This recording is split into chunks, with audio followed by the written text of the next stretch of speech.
breakthrough picture.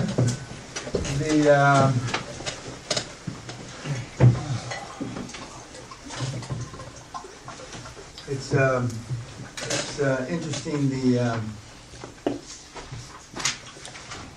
the toys and the gimmicks, the electronic stuff you guys have now. I wanted to tell you, talking about pictures. Somebody asked me about a portrait that's in one of the halls, and it's a vice field marshal, etc. When we were in, when Sally and I were in St. Petersburg a couple of months ago, we had a private tour, and we were getting a tour, and we were going through the museum. And there's a big picture, and he's going, "This is General so-and-so, this is Admiral so-and-so," and then he says that this is the guy that was the key to Napoleon being stopped at St. Petersburg during the Napoleonic War, or the war with Russia. And he says, and he's walking away, and he says his name is Field Marshal Hall. So I take it one step this way. Sally's maiden name is Hall. Then I come back and I said, what was this guy's name again? Field Marshal Hall, H-A-L-L. And I look at Sally and I said, Sally? And she says, and I've always said that Sally is as tough as an old British Army boot. But now I say she's as tough as an old Russian Army boot, because he was the savior, one of the principal saviors of St. Petersburg and the fight against Napoleon, a couple hundred years ago. And but we have a number of portraits in the castle that are of field marshals, etc., from and generals, and a couple, maybe one or two admirals. And many of the paintings, some of the paintings are by Sargent. Sargent is the kind of the Scottish Rembrandt. And the painting of me that was done by Howard Morgan, a very famous portrait painter here in Britain from 27 or so years ago. It won the international such and such a contest, and it toured around the world for a year and a half. He's the latter-day sergeant, supposedly, Howard Morgan. And it's the painting I talk about when you see yourself, you vision yourself, and I saw myself dressed like that and standing like that. It's long before I moved here and long before I had any money. Are there any questions about anything? I think it's important. I want to go through this slide, and then for the YouTube fans and yourself. Andrew Carnegie's just from down the road in Dunfermline. He left Scotland, depending on what story you want to believe, between as young as 8, which he didn't, but he was about 12 or 13. He went to the United States, and the rest is more or less history. He didn't have any education, but he was a hard-working guy. He was a small guy, petite guy, and there's plenty of stuff been written about him. But he wrote these, what he called the Rules for Super Success, more than 100 years ago. 100 years!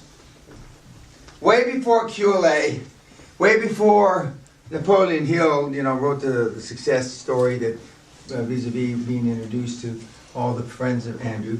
Way before W. Clement Stone, Positive Mental Attitude, Tony Robbins, Jim Rohn, Dennis Waitley, a long time ago. Now, of that group I just mentioned, Napoleon Hill and I are about the only two to talk about financial motive. Financial success equating, with having money. First, financial motive must prevail. It's not number 3 out of 4. It's not number 4 out of 4. It's not number 2 out of 4. It's number 1 out of fucking 4. Fidel, tell me with your best English accent, read that for me. Financial motive must prevail. Okay, say it in Spanish. El motivo financiero debe prevalecer. Gunther, say it in German. Das finanzielle Motiv muss sich durchsetzen. Okay. Can you say it in Hebrew? Yeah. Say it in Hebrew. הסיבה הכלכלית היא הכי חשובה. I like that, okay. Financial motive, say it in Lithuanian. Pinigai patys svarbiausia. Okay. It's short and sweet. Yeah, okay. The seminar's over. Financial. Yeah, say it in Swiss. And say it when like you had a pair. Finanzielle Motive müsste sich durchsetzen. Can you say it in Chinese? No? Okay. Is there any other language I missed? Anybody else speak anything else? Geordie. Geordie. Geordie. Put the needle up to cash man and hit your goals. Okay. Number 2, never reprimand employees, instead ask them questions revealing their own faults. Now, this is management by objectives. Because management by objectives, you ask the lowest rung in the company, the janitor, and you move up the objectives until it gets to the board level, and they morph and pivot. But he was saying this 100 years ago. Number 3, have one or more training for your job. I tell people, which makes people uncomfortable, when I've run big organizations, I always had at least 2 to 3 people that wanted my job. And one wanted it bad enough to cut my throat. Hopefully not literally, although maybe one of them might have, but metaphorically, in other words, they wanted my job. So I was not afraid of surrounding myself with strong people, which is just the antithesis. You hire people that are like you. You hire people that you like. Okay? And number 4, never make decisions for employees. Allow them to make their own and give them the responsibility and the authority to implement their own actions. The reason that your management styles may not work is because I tell Marcus, this is what we've got to do, but then I don't give him the authority to implement. And he uses that either on a subconscious or maybe even on a conscious level to not execute. As I told you before lunch, good managers, high performance managers, you don't have to manage. I'll say it again. Good managers, high performance managers, you don't have to manage. When I'm in a deal, they don't have to manage me, even when I was a junior. I've got a new CFO in the Philippines, a young guy. I mean, it's incredible. He's renegotiated stuff for the IRS equivalent. He's done this. He's reduced our property taxes. All this shite. He hasn't been there 6 months yet. And nobody told him, you know, and candidly, I didn't really focus on it. I thought he's taken over from a much, much, much more senior person than he is. And he's making these changes. He's down there fighting with the equivalent of the inland revenue.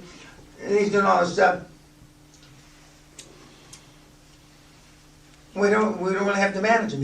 In fact, he told me personally, because I have weekly, we're going to get the management style later today. You know, Mr. Peña, I really need more to do. And so we've given him other duties outside the auspices of being a CFO, a financial controller. When was the last time somebody came to you, you know, I don't have enough to do, this isn't really a full-time job? Never. But the little guy, the little wee Scott, Andrew Carnegie, he was saying this more than 100 years ago. And number 1 on his list, financial motive must prevail. Now, there's different ways of presenting that in the 21st century. But the bottom line is, people want to know, how does it affect me? And that normally means, almost always means, how am I paid and what am I paid for? And as long as it's moral, ethical, honest, etc., I say anything goes.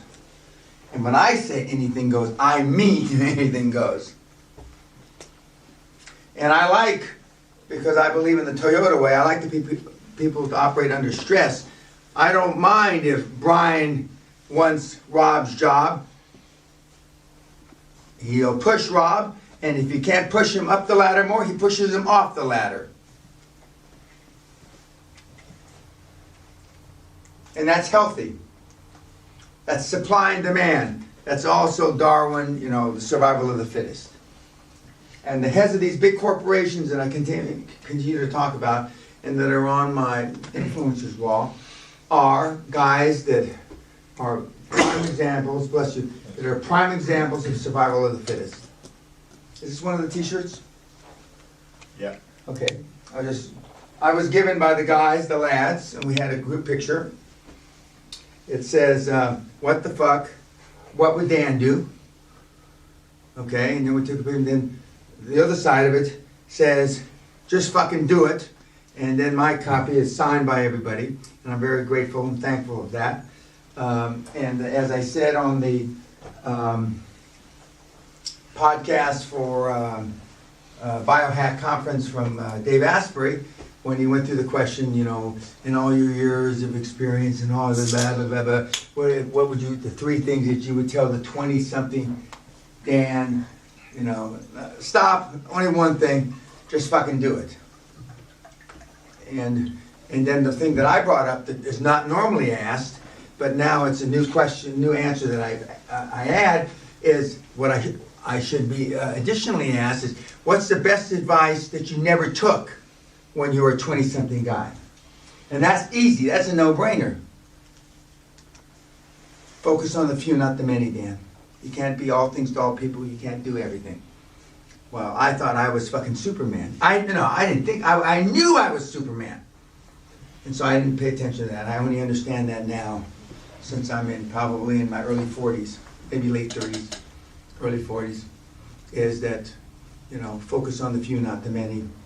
And that's the road to success. Okay, thanks.